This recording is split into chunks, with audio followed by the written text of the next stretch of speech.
Hi, welcome to Darabase Meets Greg Lindsay. I'm Dominic Collins. I'm the CEO and co-founder of Darabase, and I'm delighted to be joined by Greg today to chat about all things urban and futurism and augmented reality, and probably a bit of AI chucked in for good measure. Greg describes himself as, I'm going to get this right, a generalist, urbanist, and futurist. So we'll see where those things kind of cross sect.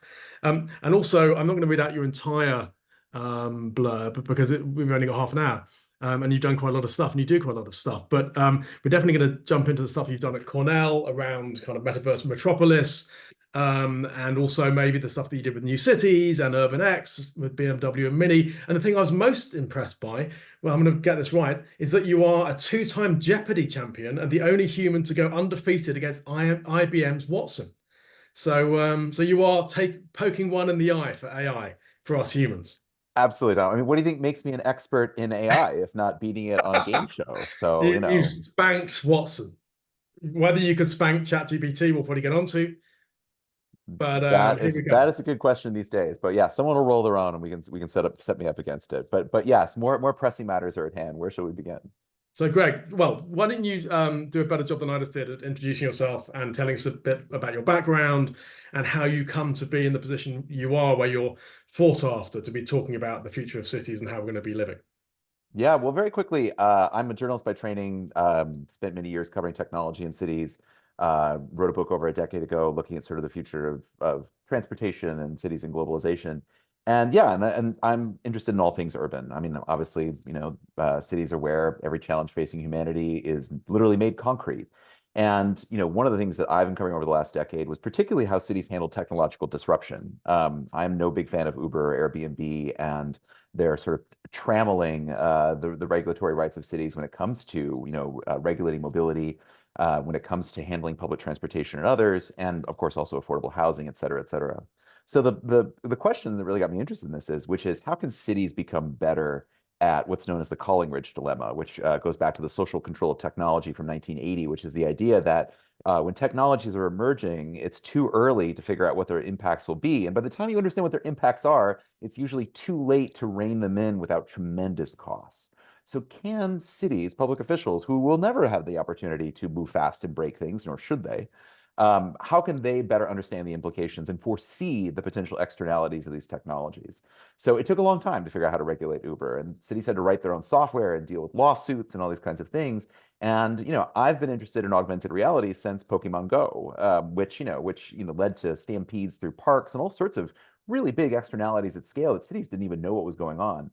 So how can they become better at understanding when this trend, which we all believe in here on this podcast, will fully emerge in mature form? And so how can they be ready for it and to both recognize opportunities to deliver public services and enable new businesses, but also just prevent the externalities? Because as we know, if you read the paper Death by Pokemon Go, that as many as 30,000 Americans were injured in the first 5 months of the game from distracted drivers who were accelerating through Pokestops. So these intersections of the virtual or the augmented and the physical world are particularly ripe for potential threats and potential opportunities as well. So that's what I wanted to cover at my Cornell Tech fellowship, where I was an urban tech fellow from 22, 23. And yeah, assembled a cohort of former public officials and a few current ones who really had experience dealing with disruptive technologies. And my project was to assemble subject matter experts, lead them through a workshop process called threat casting, where you basically sketch the outlines of Black Mirror episodes to understand it, and produce a set of findings on how do we help cities prepare for when this finally emerges, whether it's the Apple Vision Pro, whether it's Project Astra, Project Aria from Google and Meta, whether it's something else completely. But the day approaches. We can't simply say, oh, Pokemon Go didn't happen, so we don't have to worry about it now. No, the time to repair is right now. And when you brought those people together, and there must have been a little bit kind of self-selecting in that these were public officials, but also public officials that kind of had an interest in this and wanted to engage in and so on. But even so, what did you find pressed their buttons hardest? Was it mitigating risks and threats, or was it understanding the opportunities, whether that be around cost saving or incremental revenue or placemaking and community engagement? Was it the risk and the threat and the danger that kind of made them set up, or was it thinking about more of the positives? It was more of the positives. It's funny because Yeah. I was trying to go them and thinking about like, you've got to be ready for the threats. So like, no, no, Greg, we want to talk about what's possible with it. I think there's that ongoing desire to focus on that. And so, yeah, so a lot of it was, I mean, I did a number of sessions, for example, with a startup called In Situ that's worked with cities. In Situ uses AR to visualize forthcoming projects, whether that's private developer buildings, or they just did an example in Columbus, Ohio, where they used it to help visualize massive transportation improvements, bus rapid transport and rezoning for buildings around it. And, and public officials were excited on this notion of like, how do we cross this chasm for community engagement where, angry people show up to community board meetings in the States and yell at public officials? What if you just show them what it will look like? Can you diffuse that? So there was a lot of, yeah, people wanted to focus on the potential positive opportunities about it. Well, I'm the one basically going on about the notion of like, we need to make sure that people don't run into traffic chasing Pikachu kind of thing. So yeah, so never overestimate the optimism of American public officials on this. And I just think, yeah, I think it's that ongoing hunger. I think it's part of this larger cultural narrative where like tech really defines what is possible and defines what the drivers are. And so people want to seize hold of the tech and they want to be early adopters on it, not necessarily drag their feet. They were a little bit self-selecting, but the flip side of that one, by the way, Dom, is that, in many cases when we talked about it, is they point out that, cities are, pressed for time, pressed for cash. They can barely stay atop of the present right now. And I think this is one of the challenges is the question of like, how do we educate public officials on what this technology can do and what it should not do? And how should cities like figure out who that point person is? Like what is the evolving role of not just a CTO or CIO for cities, but someone whose job it is to basically just stay abreast of the potential technologies and their trajectories and understand when it's becoming a real threat or a real opportunity on this side and not just like, hey, I have this tech, I should use it. An example of that one is going on in New York City right now, where the Adams administration very laudably wanted to figure out how to use AI. So they built the My City chatbot, which is currently, because of hallucinations, currently advising people to break all manners of laws when it comes to employment and other things, because it's not consulting a database. It's just Yeah. stochastically producing text. So, we need to be careful that cities don't get too enthusiastic about the technology either, I think. And do you think that the public officials very much look at it through that kind of through their own lens, or do you think that there's a role to be working with property companies, to be working with kind of business districts? We're doing a project at the moment, or a couple of projects with the Magnificent Mile, for example, in Chicago, and that's kind of interesting because it's kind of quasi public realm, but at the same time it's kind of quite commercial in terms of its objectives, and it's supporting a lot of the businesses and the property owners in the region. And so how do you think that intersects, and kind of how do you think the public bodies and the councils and the mayors and so on should be working alongside the private sector and those that kind of sit in between? Yeah, absolutely. I mean, I think you're right to be working with business improvement districts. They strike me as the natural entities in this. And I had a member of the 34th Street Partnership, which handles Bryant Park and chunks of Times Square as well in New York, which obviously would be the locus in New York City. But yeah, I mean, these are the entities that'll be on the front lines of public space intervention, and also again figuring out that interface between public right of way and then private property owners and understanding there. I mean, all those questions about dropping competitors' billboards into on top of virtual space outside of storefronts and whatnot. So I think that's key. And yeah, I mean, I think one of the things that cities have to realize, and this is an insight that came up from Mark Wheeler, who was the former CIO of Philadelphia, that there's all sorts of proposed pilot districts in New York City and elsewhere, partnering with private businesses to figure out like what is a appropriately constrained pilot site area, perhaps in a pedestrianized zone, et cetera, where that can become part of the public space activation. There's a whole trope of placemaking, as listeners may or may not know, which is the idea of like, how do you do very lightweight interventions to get more people into a space? AR should totally be part of that toolkit. And my friend Dan Latore has, done a lot of work around digital placemaking. So I think there's some really interesting sort of public-private, light pilot partnerships there in the sense of designating certain areas, partnering with merchants, et cetera, to work there and figuring out like working with artists and developers on the various platforms to realize that, whether that's, just QR codes on the ground using snap filters, whether that's something more advanced using, Google's VPS or the Niantic VPS. It was interesting, by the way, like, it's good to see that Google had a whole raft of new announcements at Google I/O where they are still very involved in AR. They showed off prototype new glasses. It seems like they're going to get back into that. And they also announced, by the way, that like the city of Singapore, city-state of Singapore, has declared itself that it wants to be the first sort of augmented city, and they've got all sorts of stuff working with local businesses there to drive foot traffic as part of their tourism efforts. So yeah, so I think there's tons of interesting opportunities there, and to summarize there, like tourism is going to be a big one of them. Cultural heritage is obviously one. I think we know the use cases around this. It's just really designating a zone and trying to drive maybe critical mass in partnership with those entities. Yeah, we done quite a lot with art, placemaking, but as we were recording this yesterday, Netflix launched the new series of Bridgerton. We did a thing recently with Grosvenor, who own Mayfair in the UK, which is where Bridgerton is set back in the kind of Victorian times. Hmm. We created an historical walking tour of Mayfair, kind of looking through the lens of fashion and bringing to life real stories and kind of showing you could hold up your phone and kind of be taken back in time. And it was actually narrated by Catherine Drysdale, who played Madame Delacroix, etc. So I think and that actually drove significant placemaking kind of uplift in terms of a lot of the metrics and also foot traffic into that space, as well as interestingly driving people into bars and into restaurants and into the Hmm. stores, and which is one of the main reasons that the property owner and landlord that is the Grosvenor estate wanted to do this to be able to show that they can add value back into their commercial partners. So yeah, so I think AR definitely can play a part. So do you think that how much of these things, as we kind of test them and trial them, become kind of one-off campaigns that we can learn from versus, I know that part of the stuff you were doing with Cornell was really kind of industry standards and best practices and thinking about, well, how do cities and locations kind of really embed that into the fabric of the built environment? How far away do you think we are from needing or actually being able to do that? And what do you think we need to do to be able to get there? Yeah, I mean, the thing that I'm most fascinated with is visual positioning systems. This idea of actually having like proprietary layers of reality if you're building out at scale. So obviously, that's what Niantic was trying to do with Lightship. That's what I really first started paying attention to this when they did the Lightship Summit in May 22. So we're talking 2 years ago now, and the idea of using Pokemon Go to build that out.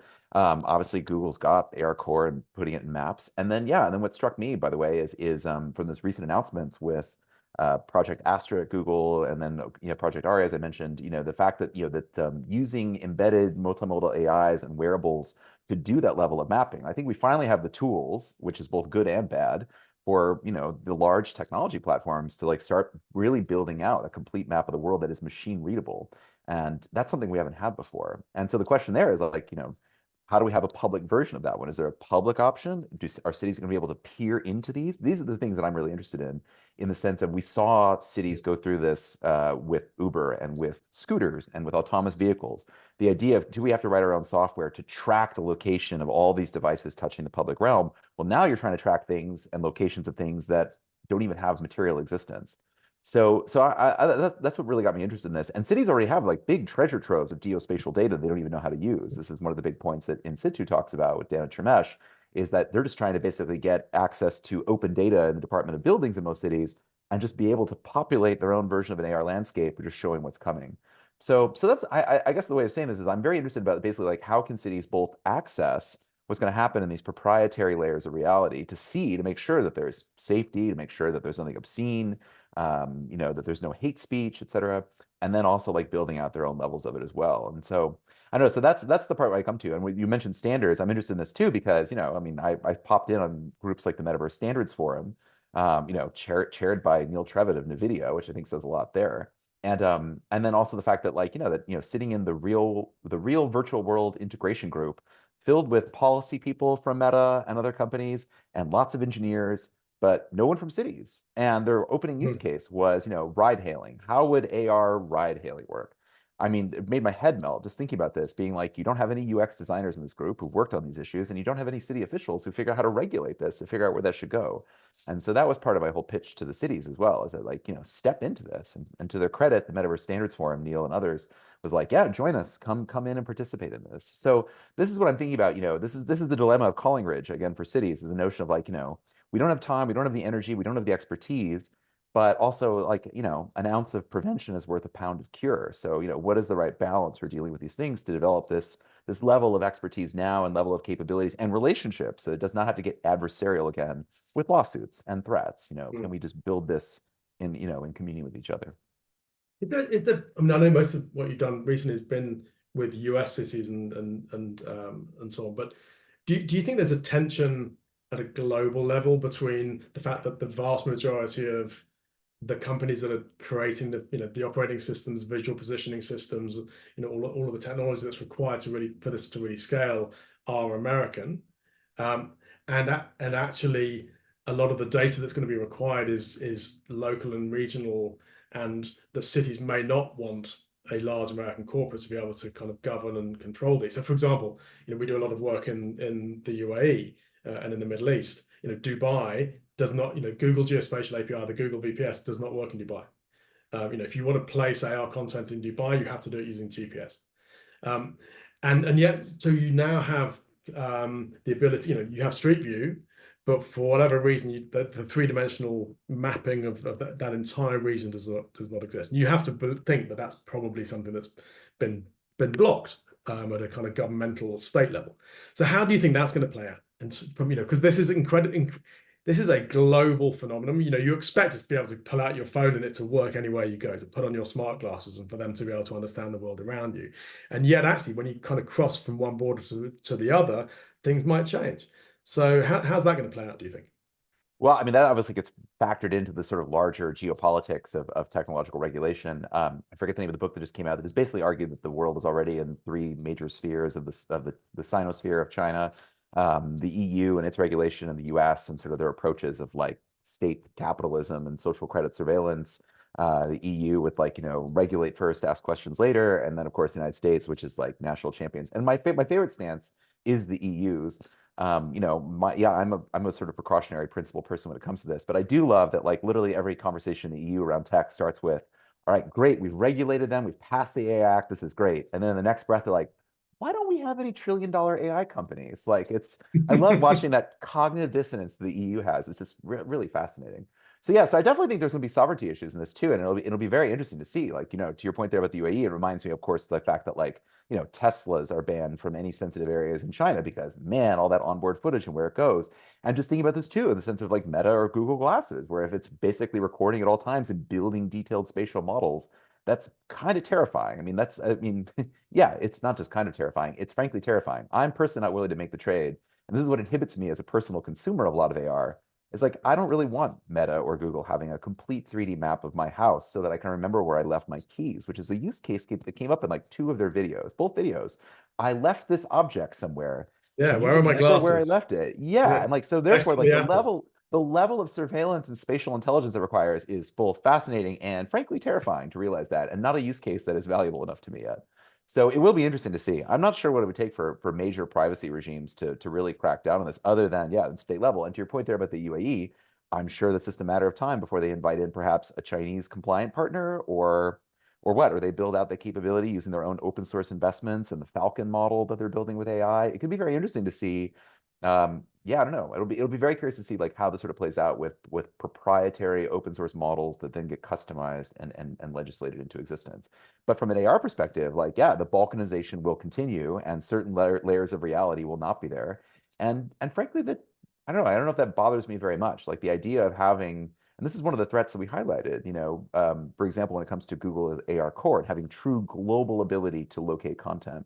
There is an infamous use case, for example, where the World Bank sponsored a project to make land title rights very legible in India.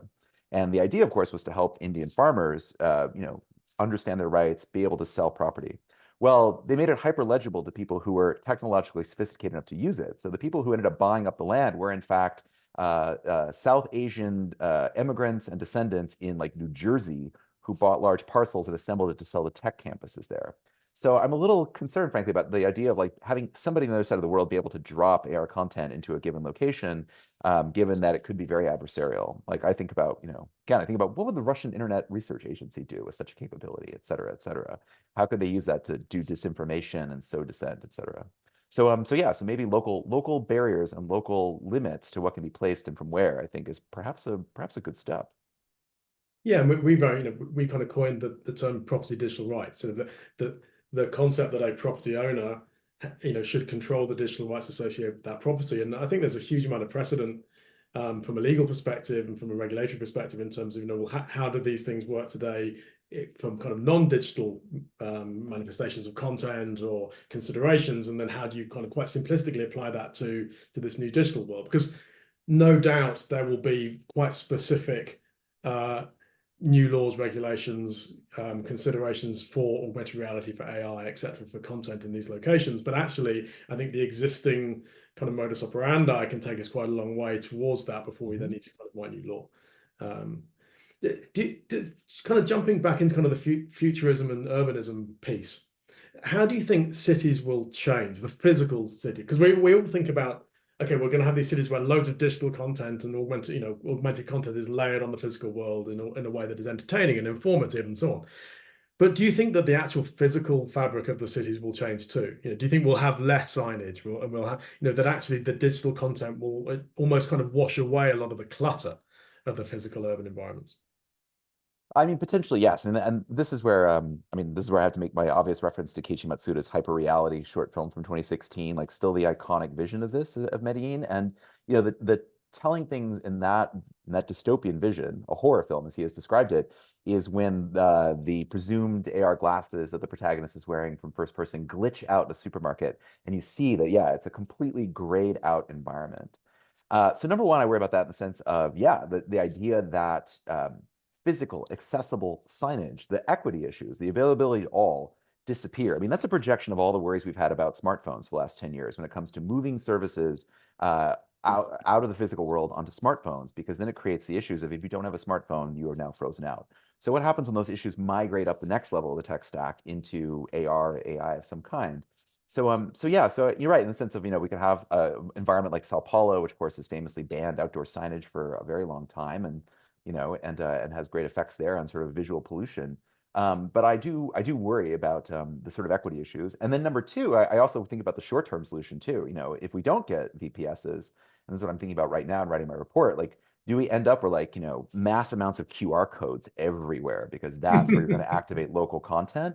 And this is something I'm thinking about for cities as part of this, is like, we need signage. Like there's going to have to be new forms of signage to show that there is a digital experience here. And so, do you have a physical sign that is then mirrored in AR that is incorporated into all the VPSs where the stop sign is still a stop sign? So I've been thinking about like how the city environment changes, or how the city projects itself into these layers. But I think your broader question about how the city changes is, that gets us into the realm really ultimately about sort of climate adaptation, where that goes. And so I think, there's great visions there about thinking about, how do we do adaptation for increasing heat? How do we basically build new forms of housing that have passive house ventilation built in and heat pumps? And we could talk a bit about that all day, but that's I think it's almost a whole separate trajectory. And it's very interesting where that climate adaptation matches up with AR, AI, or what I've started calling AIR, for artificially intelligent reality, in the sense of, yeah, can AI lead to better effects when it comes to resource consumption and optimization and efficiency of operations, as we've been talking about for well over a decade with smart cities, that outstrips the incredible energy usage that we see right now with AI. So I'm very curious about whether, is there some sort of paradigm of technological abundance where we have, incredible amounts of renewable electricity that fuels these AI cores, that then allows us to basically, yeah, strip out physical signage, reduce our reliance on physical investments in cities, and move that all up into digital layers that are intuitive, that are lightweight, that are accessible to others, et cetera. Yeah, very, very solar punk when I start to think about it. It's just in the last 12 months, it's incredible how, AI obviously in the last 12 months has accelerated massively, but also, smart glasses, which everyone has always seen as very much an augmented reality device, have first and foremost really become an artificial intelligence device. That actually, and this is probably as much to do with the physics and the difficulties of doing AR in a smart glass, and that this is a stepping stone that actually is far easier to start to interpret the world around you, and then to be able to interact with the user. But AI definitely feels, and I think your air kind of mnemonic is really interesting. It feels that AI and AR are increasingly kind of melding together into what I just think of as the future of digital. Something that's going to replace the smartphone. It is that kind of coming together of AI and AR, in my opinion, because it just becomes I believe, more human, actually, ironically, a more real way of interacting with the world around us, rather than being kind of tethered to this flat two-dimensional screen that we carry around in our pocket. Um, do you feel kind of positively around how we as humans are going to interact with digital content in the future through that lens? Pardon the pun. I mean, so many questions there that I've worked on, and this is where I've done some actually projects for the U.S. Secret Service and for NATO on AI misinformation and weaponization. So I can do some really dark futures in a moment there. But yeah, I mean, there's a couple different paradigms of how this could play out there. To your point about again moving away from screens. So number one, it's been very interesting to see the initial wave of AI hardware devices like Humane, which I think fits and definitely part of AIR, but also in the sort of AR spectrum, the idea of having projection of light under your hands and this idea of having a sort of visual overlay combined with AI totally has met with negative reviews, let's just say. And then I also think the there's a lot rabbit. about it that's great. I think a lot about it, but the whole kind of, hey, we haven't got a screen, but we're going to project something a bit pony on, which means crap, on your hand is to try and get around that. It's like, really? That kind of just feels like it undermined how cool everything else was. But anyway, Well, that and then you had the AI, then you had the rabbit, which is the idea there. And I think there's one voice and there's others, but this idea of of having an AI agent model as a total UX, like let's like have a complete UX where you can just basically ask an AI agent in its early form to do something. I think the failure of those devices has frankly less to do with the hardware form factor than like AI agents have not been fully realized. There's papers, we sort of see where that's going. And like that stuff's going to get very weird very fast. I saw someone, for example, has launched a microservice called Payment, where it's basically where your AI agent can access bank accounts to go hire people. This is something I've been thinking about for 10 years when Tim Wong, the famous internet prankster, was proposing something similar as well, of actually having AI bots that could plan parties and do things like this. So watching AI start to intervene in the real world through various mechanisms is going to be really fascinating. So that's the agent piece. The second piece is this idea of screenless cities, and this is Hubert Baroche is working with my Cornell Tech colleague Anthony Townsend on this. And so this is the idea of like, are there forms of embodied AI that are very light touch, no screens, no AR, nothing like that at all. And that's a sort of Mark Weiser embedded computing kind of thing like this that goes back to the 80s of like ambient computing, where it's it's light and it's subtle and doesn't take us out of our present. And I'd like to see if that could if that could happen, but I'm not sure that genie goes back in the bottle. And then the version that I'm most interested in is that I like to say that AI is the killer app of AR and vice versa. Like when you have AI agents, it's going to be very unsatisfying to talk to them through a chatbot interface, but like embody them in AR, and now we're talking. And this idea, and this is Keiichi did a great short film called Agents. He built one called Wool with Niantic and InWorld. And I think this is going to be a fascinating new vector here of this idea of like that we could live in an enchanted world where we watch agents skidding around doing their business. It was sort of a spirit world. And this is Keiichi's idea of borrowing from Japanese Shintoism, that like a world that is populated with little gods that have their own functions and things. Fascinating to imagine how that plays out. But I do worry about how that goes out there because we also see tremendous interest, for example, in building AI girlfriends and AI boyfriends. I mean, Sam Altman himself literally tweeted after the most recent announcement by OpenAI that we've created her, or I think to be totally correct, he just tweeted her, which takes us back to, the Spike Jonze film. And yeah, I am beyond horrified about what's happening there in that space of people turning to AI for human connections because it's so difficult. The crisis of loneliness, just struggles under late capitalism, for example, that people find it easier and more convenient to turn to AI for companionship. And in addition to the mental health problems that creates, it just also there's rife opportunities there for disinformation, for inception, for all sorts of spycraft and things. And I won't bore you, but this is what we worked on for like really dark futures for the Secret Service about basically micro-targeting individuals using these kinds of technologies to get to higher value targets. And you would never know in time. So using AR as a way to basically, to make someone fall in love with an entity that you don't know who's on the other side is something we'll probably have to worry about. And again, the Russians will probably be behind it.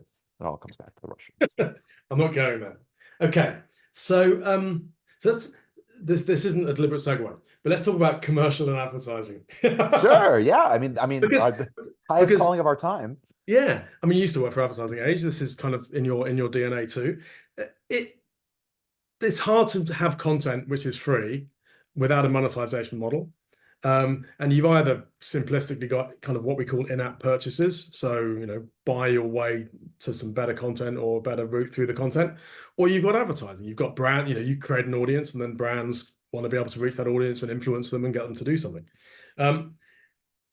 the heart of Darabase is trying to build this kind of responsible, fair way where, the spatial web meets outdoor media, and we work with property companies and publishers and brands to be able to facilitate, digital AR advertising being served in location where all parties responsibly get remunerated, and the audience hopefully gets something which is valuable to them, even though it's commercial content. And so, how do we? Because I don't think it's in anyone's interest, certainly not the advertisers. How do we create this world of the future, this urban environment of the future, where we have both content, but we also have commercial content, without me walking down and it goes, "Hey, John, buy a Guinness," and all the kind of the whole Minority Report, dystopian view of the future. What work have you done on that, and how do you think that's going to play out? That's a great question. I mean, I think obviously you've done more in this area than I have, but it's interesting seeing, for example, the Darabase Piccadilly Circus, Tommy Hilfiger high street store. I mean, to me, that gets interesting in the sense of coming from the perspective of thinking about what should cities think and or do about this. My first impulse is to partner with you on this one, or to have laws in place where you have to submit the path of where that leads, so that it doesn't lead somebody to like the middle of an intersection and they step into traffic following that line on the ground and get hit by a car. I certainly think that there's an impetus there for cities on that side. But and then of course there will be the laws that play out there in the sense of whether it's air rights or et cetera there, in terms of how that gets implemented, in terms of what you're allowed to post. And it's interesting. I've talked to a handful of small communities in the United States who've reached out to me who are interested in reforming their zoning codes and dealing with this. And like, yeah, they want to be able to have AR advertising by right on on property lines. So it'd be very interesting to see whether that becomes a trajectory of like some forward-thinking, well-meaning people just sort of folded into the existing laws. But I guess the piece that I'm most interested in is that, yeah, you're working with the property owners and thinking about this in the idea of working across all potential platforms, doing their own activations with you and dealing with that. I'm interested in the piece of what happens when Apple does a deal with Starbucks where basically, it blurs out every other coffee chain where where if it's or it's their VPS, like they basically control who they do the deals with. And this goes back to something that Dennis Crowley, the founder and chairman of Foursquare, talked about, that when you take out that fresh iPhone out of the box, and you've got the launch screen and you go back to like what, the deals that Microsoft had with bundling on the home bar in the old days of the web browser. What does it look like for reality? And so, will we have to see lawsuits and battles over this because we try to see technological lock-in with handfuls of branded partners, and there needs to be an open ecosystem where you can have this. And I think we could talk all day about what that advertising market looks like in terms of and who owns the complete inventory. You and potential competitors, I'm sure, of being able to place AR spaces, assembling all this inventory.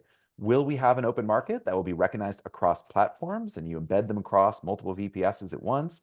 Will we see rivals? Will we see, Starbucks is on one and Pretz on another and vice versa?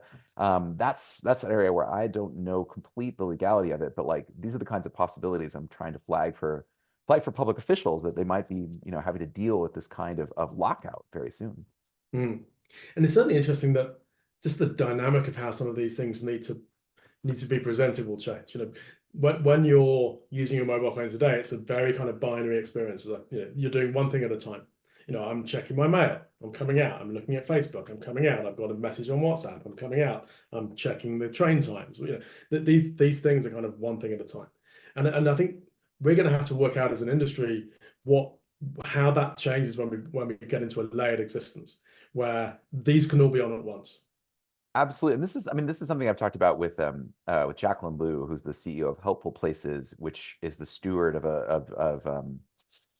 DTPR, an acronym I cannot remember the complete one the whole time, but it is that level of signage. It was developed by Sidewalk Labs for their Sidewalk Toronto project that was canceled. But it was the idea of creating signage that shows to physical signage that shows to individuals, hey, there are devices recording data in this space. Here's the kind of data it's recording. Here's your sort of rights to it.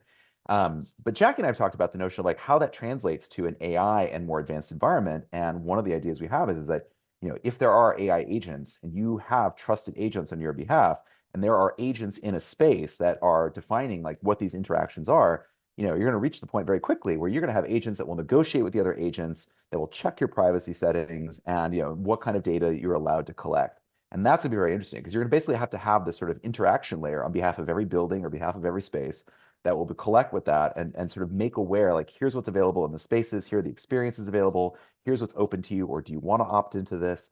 And my question is like, is that going to happen at lightning speed because we'll have AI agents that'll quickly negotiate this, and up pops a notification and all at once? So everything you're describing there, we have to go across multiple apps. Well, it comes at you when you enter this place or you have it running, and then it gets distilled down to a single alert that maybe pops up in your field of view to say, okay, hey, by the way, the new Taylor Swift activation is here. Do you want to see it? Kind of thing, or however it gets filtered through. I mean, I can't even imagine the complexities of the technical stack required for this one too, but that's one potential interaction design, and the dark side of that is like, yeah, is that basically the moment you step outside your door, you are endlessly signing, end user license agreements for all of public space. But Jackie's point is like, would you rather know or would you rather not know? Because right now data gets collected on us all the time, and we do not know the usage policies. So Yeah. Unless you're in the EU, in which case you have to accept like a million cookie things every single day. Okay, so great conversation. Thanks so much for joining us. What just kind of before we finish, what are you most excited about in terms of kind of the future of the urban environment, and what are you most fearful of? I am most excited for the future of the urban environment, I guess.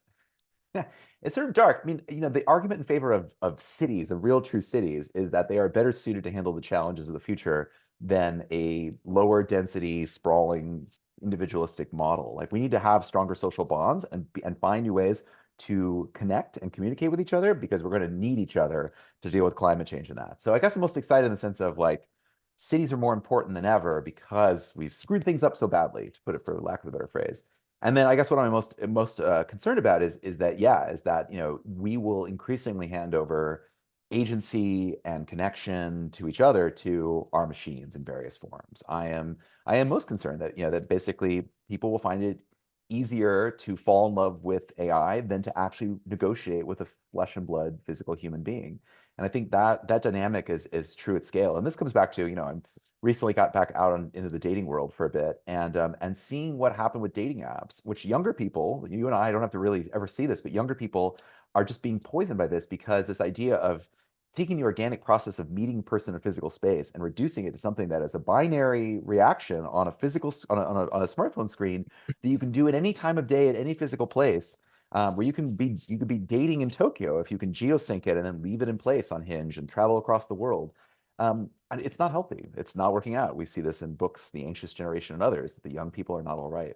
So I guess, yeah, what I'm most concerned about is that, yeah, we're going to continue to use technology as a crutch for physical interaction because the forces of dark patterns and everything else is so arrayed against us to make it addictive and give us dopamine that, it follows down that path. So I hope we can develop a more contextually aware, more humane technology than just the constant, like, a rat touching the lever for a pellet of food, because that's really what our devices are doing. Yeah, and I hope that the more digital content is contextual to layered upon relevant to the physical things around us, including the people, then the more the people come back to the center of what it is that we're doing. So maybe in the future, instead of just swiping right or swiping left on my screen, I'm looking at somebody in a bar, and my smart glass is telling me that their pupils have dilated, and that that they've got a slight blush, and that their heart rate's increased, and I'm seeing all the signs of the physical person, and it's helping me to, and maybe it's giving me a great chat up line, knowing a little bit about that person, Well, their LinkedIn profile, what they've read.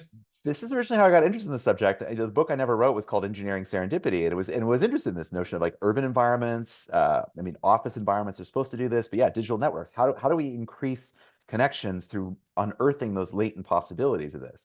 Of course, the danger there is someone did a use case for Google Glass. Let's taking it back there. This is 10 plus years ago, where showing a dude at a bar where he is using glass to pull up the bartender's Facebook feed and is running game on her without her knowledge or consent because he has an information asymmetry.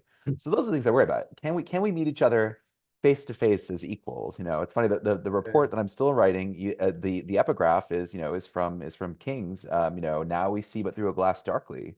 Soon we will see each other face to face. Like, I hope that we move from these glass darklies of our phones and early headsets to really be able to communicate with each other. And that ultimately I think is that's a political economy problem with the technology companies in a way. It's like the notion of like, will we have agents and devices that we trust that are truly are working on our behalf and not, the companies behind them. I feel like that's where things got really wrong, was the Web 2 paradigm of, if the service is free, the product is you. That paradigm really needs to change, I think, to really actualize the full potential of our technologies. Okay, so last question. Um, you, we kind of at the top of the call, you were talking about kind of Airbnb and Uber, and then actually we've, the public realm has learned quite a lot around these things that were, very innovative, very new, completely new ways of doing things, and that they've reacted late to how those are controlled. And we're talking about kind of Web 2 to Web 3.